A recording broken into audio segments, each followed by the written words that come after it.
आंसू गैस के गोले छोड़े जा रहे हैं, प्रदर्शनकारी भी उग्र हो रहे हैं, प्रशासन को मौके पर काम नहीं करने दे रहे हैं। जब प्रशासन गांव खाली कराने जाता है तो उन पर पत्थरबाजी होती है। कई तस्वीरें ऐसी निकल कर सामने आई है जो नहीं होना चाहिए था, लेकिन अब यह आंदोलन बुंदेलखंड का ही नहीं बल्कि प्रदेश का एक बड़ा आंदोलन बनने जा रहा है। इस बार घटनाक्रम भी सामने निकल कर आए। लोगों के मन में सवाल है कई तरह के, सिर्फ छतरपुर जिले में ही नहीं बल्कि आसपास के बुंदेलखंड के पूरे हिस्से और मध्य प्रदेश के हिस्से। और इसका कारण है बड़े बड़े राजनेताओं का मौके पर आना, आंसू गैस के गोले छोड़ना, लाठी चार्ज होना, पत्थरबाजी होना, मकानों को तोड़ना, जेसीबी फूटना, पुलिस और प्रशासन की गाड़ियों में तोड़फोड़, प्रशासनिक आला अधिकारियों को मौके से भागना और कर्मचारियों को चोटें आना। जब ये तमाम प्रतिक्रियाएं और घटनाक्रम सामने आए हैं तो वाजिब भी है लोगों के मन में सवाल खड़े होना। 14 गांव जो विस्थापित हो रहे हैं, जहां पर ये बांध डोंडन बांध बन रहा है, वहां के लोगों का कहना है हमें पर्याप्त मुआवजा, पुनर्वास और रोजगार की कोई भी उचित गारंटी नहीं मिली है, जिन कारणों से हम प्रदर्शन कर रहे हैं। और जब तक सरकार और प्रशासन हमको उचित मुआवजा, रहने की जगह नहीं दे देता, तब तक हमारा आंदोलन निरंतर जारी है।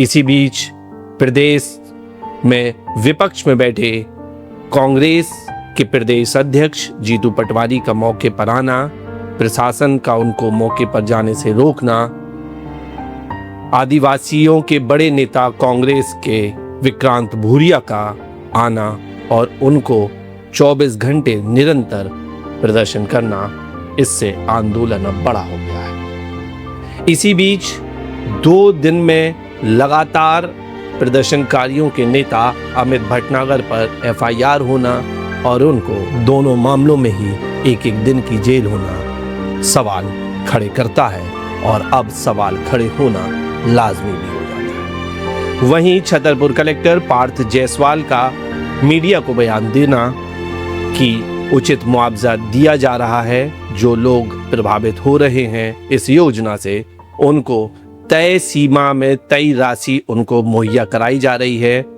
लगभग 90% लोगों को मुआवजा राशि दे दी गई है। जिन परिवारों को मुआवजा राशि नहीं मिली है वो दस्तावेज लाएं, हमको अपनी बात बताएं, उनको भी मुआवजा राशि दी जाएगी। परिजनों के तहत बनने वाले डोंडन बांध को लेकर प्रभावित गांव के लोग आंदोलन कर रहे हैं। ग्रामीणों का आरोप है कि उन्हें पर्याप्त मुआवजा, पुनर्वास और रोजगार की स्पष्ट व्यवस्था नहीं दी गई है। वहीं प्रशासन और सरकार का दावा है कि यह परियोजना बुंदेलखंड के लिए विकास की नई उमंग और सिंचाई की नई उम्मीद बनेगी। इसी मुद्दे पर देखिए हमारी ये खास रिपोर्ट। बुंदेलखंड की तस्वीर बदलने का सपना दिखाने वाली केन बेतवा लिंक परियोजना अब विरोध और आंदोलन की वजह बनती जा रही है।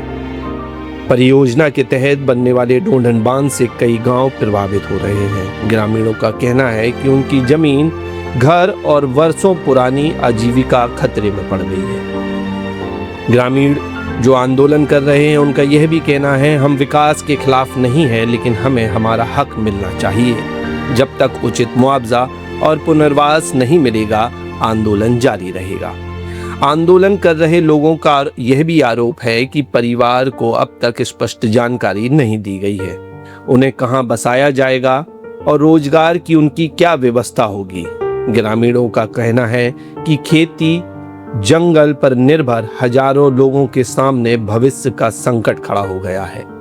डोंडन बांध के विरोध में प्रभावित गांव के लोग लगातार धरना प्रदर्शन और ज्ञापन सौंपते आए हैं। ग्रामीणों का यह भी कहना है कि हमारे खेत, घर और गांव सब डूब रहे हैं। सरकार पहले बसाने की व्यवस्था करे, उसके बाद यहां का काम शुरू करे। वहीं प्रशासन और परियोजना से जुड़े अधिकारी इसे बुंदेलखंड के विकास के लिए बेहद जरूरी योजना बता रहे हैं।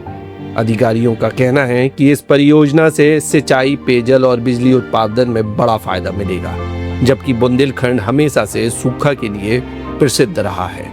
सरकार का यह भी दावा है कि प्रभावित परिवारों को नियमों के तहत मुआवजा और पुनर्वास दिया जाएगा और दिया भी जा रहा है। एक तरफ विकास का दावा है तो दूसरी तरफ जिन गांवों के लोगों को गांव छोड़ना पड़ रहा है उनकी मजबूरियां भी सामने आ रही हैं। 46 डिग्री के तापमान में आंदोलन करना, खुले जंगल में नदी किनारे बैठना आसान तो नहीं होता है, लेकिन अगर कोई बैठा है तो निश्चित तौर पर उसकी कोई ना कोई मजबूरी जरूर होगी।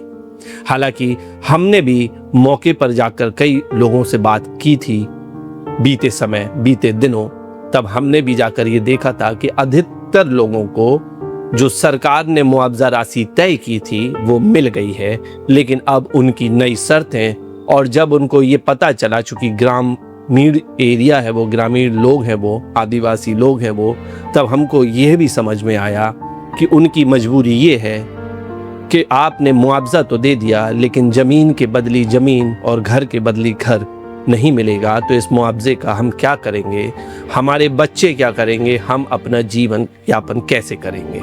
इन तमाम सवालों के बीच लगातार आंदोलन जारी है। आंसू गैस के गोले छोड़े जा रहे हैं, प्रदर्शनकारी भी उग्र हो रहे हैं, प्रशासन को मौके पर काम नहीं करने दे रहे हैं। जब प्रशासन गांव खाली कराने जाता है तो उन पर पत्थरबाजी होती है। कई तस्वीरें ऐसी निकल कर सामने आई है जो नहीं होना चाहिए था, लेकिन अब यह आंदोलन बुंदेलखंड का ही नहीं बल्कि प्रदेश का एक बड़ा आंदोलन बनने जा रहा है और बनता भी जा रहा है। आजकल की चर्चाओं की अगर हम बात करें तो इस आंदोलन में शामिल होने की देश के नेता प्रतिपक्ष राहुल गांधी के आने की भी उम्मीद और चर्चाओं का दौर है। अब देखना यह होगा क्या वो आते हैं या उनके आने से पहले प्रशासन और आंदोलनकारियों के बीच समझौता या समझाइश हो जाती है। खबरिया दाव पर फिलहाल इतना ही।